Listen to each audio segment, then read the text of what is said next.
Nuestro invitado esta noche, el doctor Arnoldo José Gabaldón, quien fue ministro de Obras Públicas y primer ministro de Ambiente que tuvo Venezuela y América Latina. Creo que fue el primer ministerio del ambiente que se creó por allá en los años 70 y tantos, 77, 76, si mal no recuerdo perfectamente. Esa época era yo estudiante de la secundaria, doctor Gabaldón, bienvenido. De kinder. No tanto, pero sí en el bachillerato ya estaba. Bueno, muchas gracias en por mis la líderes invitación, estudiantiles. Gracias por haber venido, doctor, porque estamos en un momento muy particular hablando desde el punto de vista ambiental en nuestro país, el fenómeno del Niño, pero también el fenómeno, por ejemplo, de no haber previsto que estas cosas podían llegar a un momento de crisis en cuanto a, por ejemplo, la no creación de suficientes fuentes para la distribución de agua en el país, porque agua tenemos muchísima. Lo que no hay es suficientes represas quizás o una política de distribución de agua adecuada, ¿no? Mira, yo creo, Vladimir, que la cosa es mucho más profunda que un problema climático o que un problema de infraestructura hidráulica o eléctrica. Yo creo que el país está en una falla sistémica en el cual, como consecuencia de políticas económicas y administrativas, hemos llevado a todo lo que es la parte de servicios públicos a una situación de colapso. Y por eso digo que eso tiene raíces más profundas. Por ejemplo, la escogencia de los equipos profesionales que manejan esos servicios. No es que este haya sido un país que haya apreciado la excelencia administrativa tradicionalmente, pero se trataba de que los funcionarios que iban a distintas organizaciones tuviesen ciertos vínculos con ellas, cierta preparación y cierta preparación profesional. Y experiencia previa, ¿no? Y experiencia previa cuando era posible. Bueno, yo creo que eso se rompió. Y eso ha producido una falla muy seria desde el punto de vista administrativo. Por ejemplo, no puede negarse que todo el desarrollo hidroeléctrico del río Caroní, desde que se empezó, mira, mi primer trabajo como estudiante lo tuve cuando estaba estudiando tercer año de ingeniería en la Comisión de Electrificación del río Caroní. Ya había un equipo técnico muy bien formado. Me recuerdo que estaba el general Alfonso Rabar en esa comisión y el doctor Rafael de León. Bueno, de ese momento para acá hubo una gran continuidad administrativa. De manera que, por ejemplo, Edelca fue una empresa modelo en el sistema eléctrico. Yo recuerdo que a principios de los años 80 se hizo la licitación para la última etapa de Guri, y las empresas que ganaron en esa licitación, en las cuales había una brasileña, empezaron a tener fallas, y el análisis de esas fallas demostraba que la presa no iba a poder estar en el momento que estaba fijado que se concluyese. Y entonces el presidente de la República designó una comisión de ingenieros y otros profesionales para que analizáramos, y estuve yo en esa comisión, a pesar de que no era del gobierno de turno, desde el presidente Luis Herrera. Y estuvo coordinada esa comisión por el doctor Julio Sosa Rodríguez. Y empezamos a analizar y llegamos a la conclusión que el esquema administrativo que tenían las empresas que habían no iban a poder salir adelante.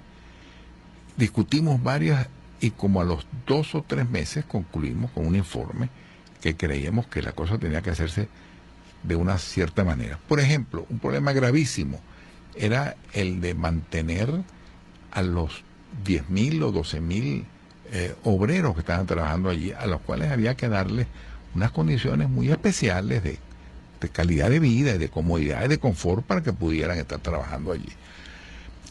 Recuerdo que discutimos ese aspecto y se llegó a la conclusión que el mantenimiento, mejor dicho, el abastecimiento, el dormitorio, la comida de esos obreros tenían que ser responsabilidad de Edelca, porque era una cosa tan importante en el país que ameritaba una atención muy especial. Bueno, concluimos el trabajo y dijimos, si se hace esto, esta presa debe estar lista el año de 1986 para que entre en funcionamiento. Y no nos pelamos en un mes. Hubo un cambio de administración del presidente Luis Herrera al presidente Jaime Lucinchi, y en el año 86 estaba el presidente Lucinchi cortando la cinta de la última etapa de la represa de Buga. Bueno, así sucesivamente se fueron desarrollando los saltos inferiores con Macagua, y después empezó la represa de Caroachi, que estaba comenzada ya bien avanzada cuando llegó el gobierno del presidente Chávez, y estuvo previsto después el inicio de la represa de Tocoma. Uh-huh. Bueno, se inicia, en primer lugar, todas las presas anteriores se habían hecho por licitaciones públicas internacionales. Uh-huh. La represa de Tocoma ya no fue licitada, fue una decisión administrativa, pero una cosa sumamente grave, que fue que las turbinas, que no una represa de ese tamaño, tiene que hacerse a la medida, no es que se compran en el mercado, en cualquier sitio. Esas, por un acuerdo entre Chávez y Cristina Kirchner, se le encomendaron a una empresa argentina. Esa empresa argentina no tenía en sus antecedentes ningún trabajo de esa magnitud. Y se le entregó sin ninguna licitación, como era costumbre, como ha sido costumbre en estos 17 años, y en la actualidad la empresa no pudo afrontar sus compromisos, está en una especie de limbo, la represa en sí está concluida, las turbinas no están construidas, y una presa que tenía que haber estado lista hace 2 años atrás, hoy en día, si usted le pregunta al general Mota Domínguez o a cualquiera otro del Ministerio de Energía o de Corpolec, ¿cuándo va a estar lista? No le pueden decir. Esa represa generaba, está diseñada para generar 2.000 megavatios, que en estas circunstancias actuales eso hubiera sido pues, una gran auxilio para no someter al país. Bueno, entonces cabe plantearse la siguiente pregunta: ¿cuál es la responsabilidad del gobierno y la responsabilidad de esas autoridades? Y es más, se liquidó a Edelca, y el plantel profesional, que era lo más valioso que tenía esa compañía, prácticamente se quedó cesante, se jubilaron unos, y esa empresa la mezclamos con otras que no tenían los mismos antecedentes administrativos, y se formó un bochinche muy grande. Bueno, entonces, empezar ahora con estos aspavientos, que el niño... Sí, obviamente que el factor climático tiene incidencia, pero las cosas de fondo, y las cosas de fondo en todo lo que está pasando en el país, ese colapso sistémico está en gran medida condicionado por ese tipo de decisiones de carácter administrativo. Entonces, esto de la meritocracia, eso no es una cosa pequeño burguesa. Eso es el funcionamiento moderno de la administración en cualquier parte del mundo. Y usted va a China, o va a Rusia, o va a Alemania, y ahí son sumamente exigentes en cómo se ensamblan los cuadros para poder atender adecuadamente lo que son los servicios fundamentales. Entonces, volviendo al principio, el país está absolutamente colapsado, porque no es que me dices que está fallando el sistema eléctrico. Si un servicio en particular falla, usted dedica atención especial de un gobierno a ese servicio, a ver cómo lo parapetea, cómo lo auxilia con más presupuesto. Pero es que aquí falló todo. Aquí, las fallas, anoche yo oía tu entrevista con la presidenta de las enfermeras, de la Asociación de Enfermeras, que me pareció una entrevista muy buena. Y ahí tú veías que era lo que ella decía, una cosa parecida. Bueno, ¿por qué llegamos a un momento en que no hay una medicina en un hospital? Bueno, algo muy grave tiene que haber pasado. Ahora, doctor Gabaldón, ¿sí? De acuerdo con ese diagnóstico, ¿por dónde se comienza a reorganizar las cosas? O sea, ¿qué hacer? Si usted tuviera, por ejemplo, ahorita la posibilidad de opinar en el lugar donde se toman decisiones. Yo te voy a decir por dónde. En primer lugar, por el cambio de régimen. Porque no creo que este gobierno haya dado ninguna señal de poder corregir sus propios vicios. No, todo lo contrario. Esto va desbocado hacia un precipicio por ahí. Y pareciera que no está pasando nada. El problema más importante en este momento es que en la Argentina se está cerrando a Telesur. Pero es que tenemos la gente haciendo cola en los abastos, en los hospitales no los atienden, se están yendo las luces por horas en muchas partes.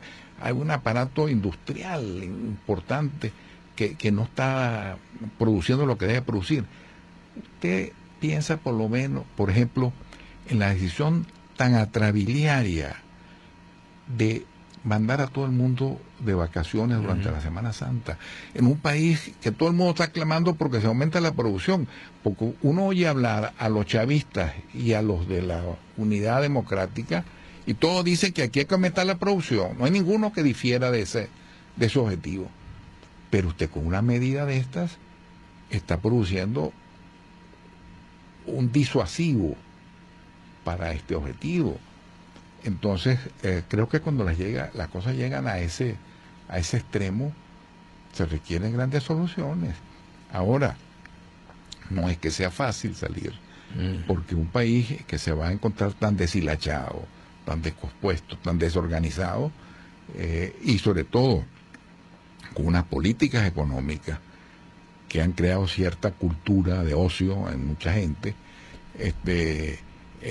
que tiene que sincerarse y cuya sinceración tiene que hacerse con mucha meticulosidad para no producir un pasivo social importante.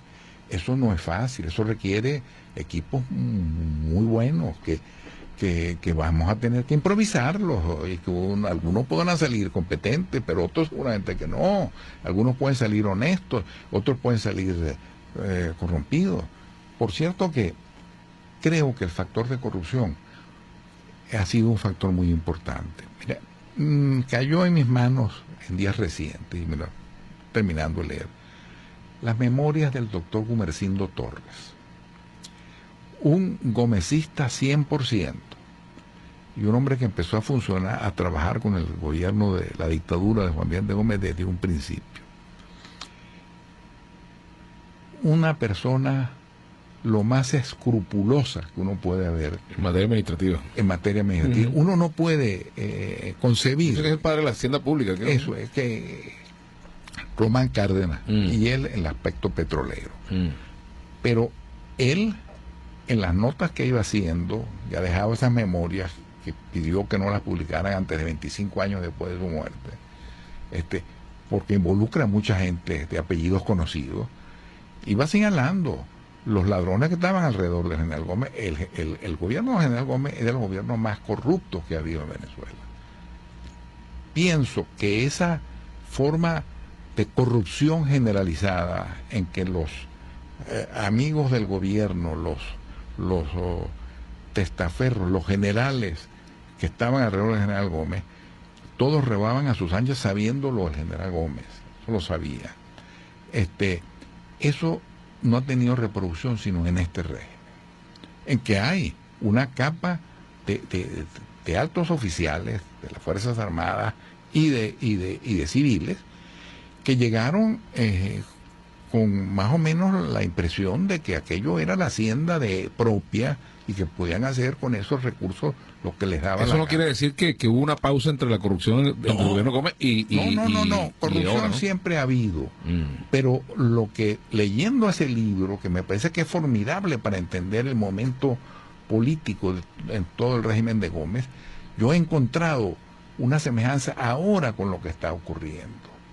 Que es, mire, cuando aquí se empezó con el Plan Bolívar 2000 y anunciaron el plan, yo inmediatamente le dije a los amigos míos, le dije, mire, esto va a ser el inicio de un pavoroso proceso de corrupción.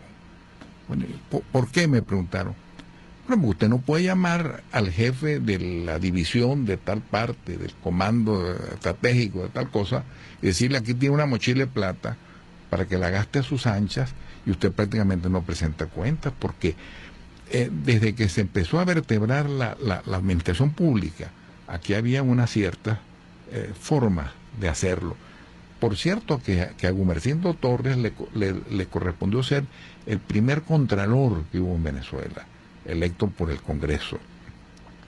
Y cuenta allí en sus memorias que no había un ministro que fuese amigo de él. Cuando, anterior a asumir ese cargo, él tenía muchos amigos en el gobierno.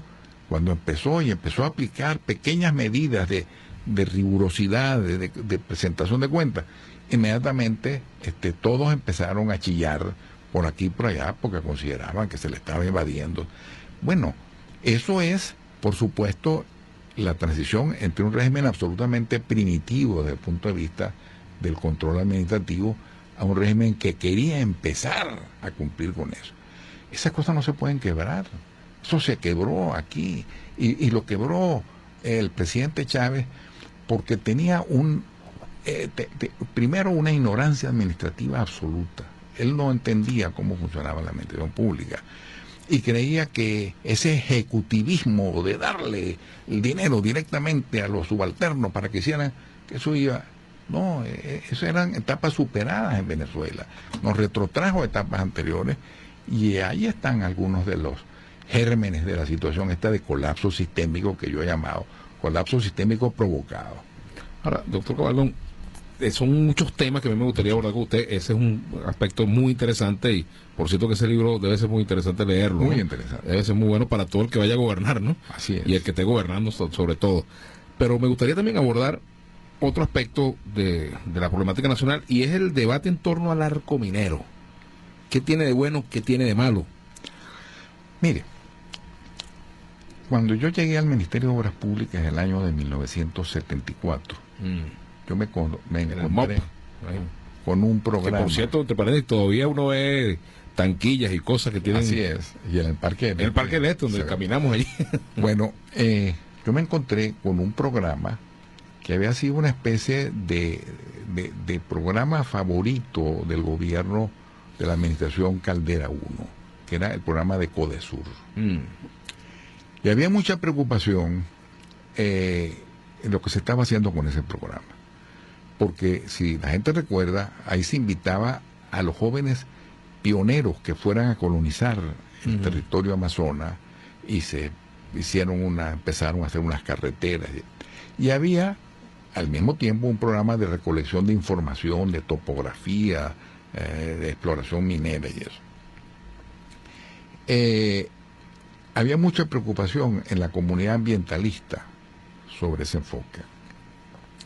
Yo no quise ir a cambiar el rumbo de ese programa sin antes obtener una opinión muy calificada y se designó una comisión de gente externa al ministerio que viniera a evaluar a Codesur y dijera recomendaciones de para dónde debíamos. Pues esa gente, entre los cuales uno de ellos creo que era el doctor Charles Brewer Carías.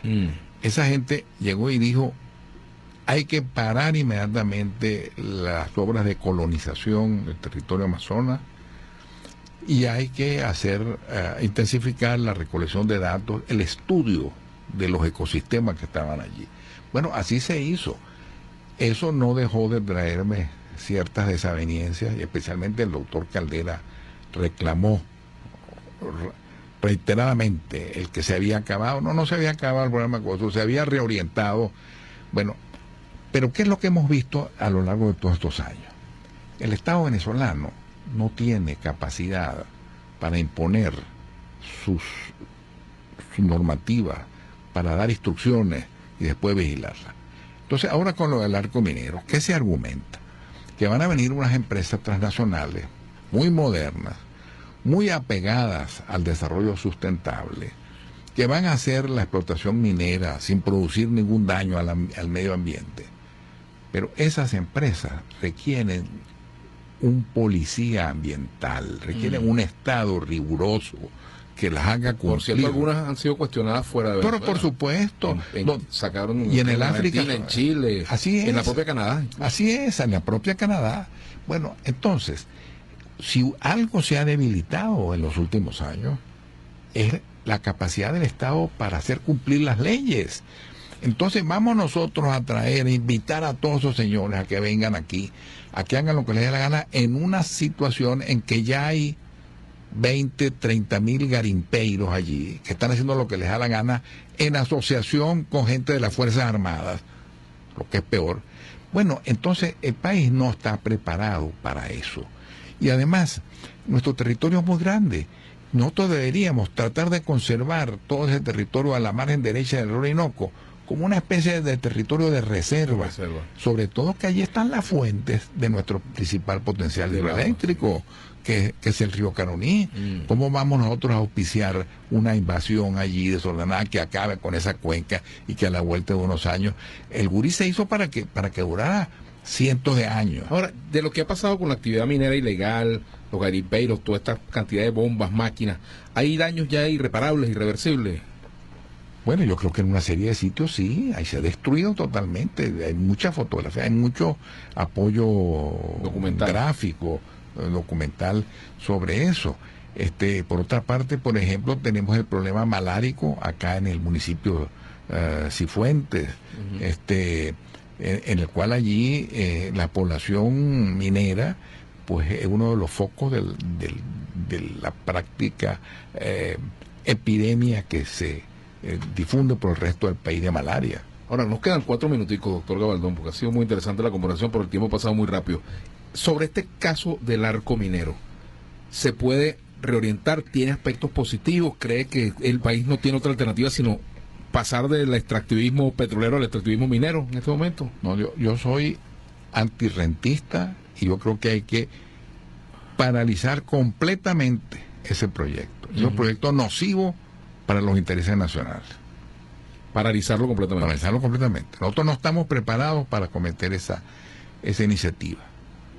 De manera que eso es crearle unas falsas ilusiones al país. Eso es fomentar más el rentismo, la cultura rentista de los venezolanos que tanto daño nos está haciendo.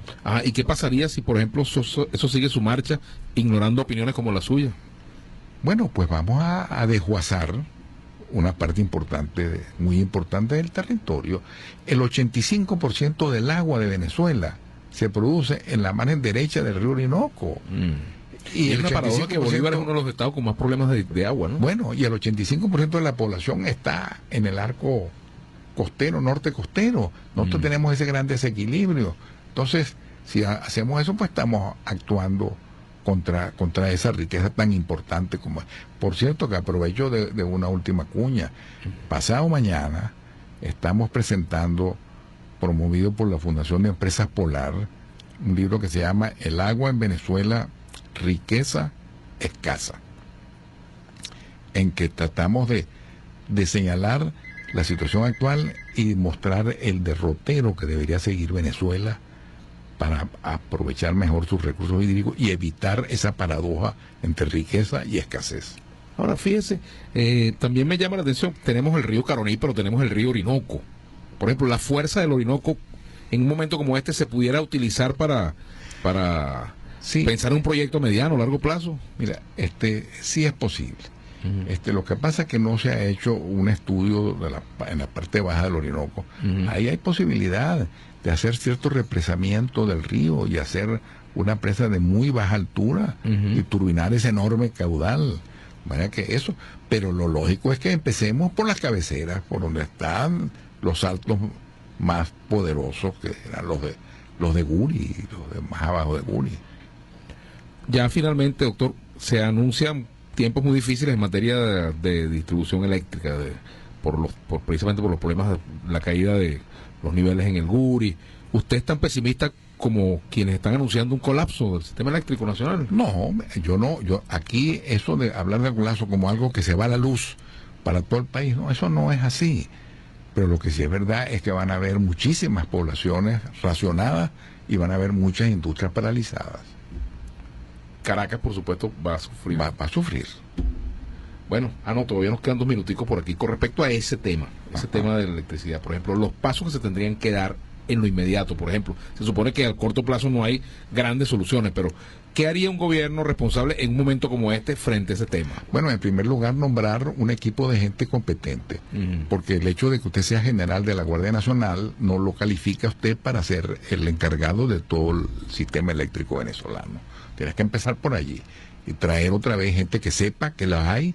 Aquí hay equipos constituidos muy buenos que tuvieron experiencias anteriores y empezar a hacer una radiografía de aquello. No va a ser fácil ni va a ser a corto plazo.